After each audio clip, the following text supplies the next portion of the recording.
I was out there. Oh my god.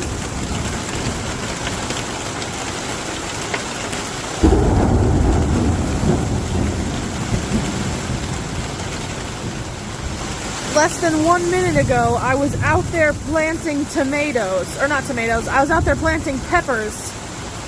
And then this happened, so thank God. And my love bug for this freaking greenhouse keeping me dry.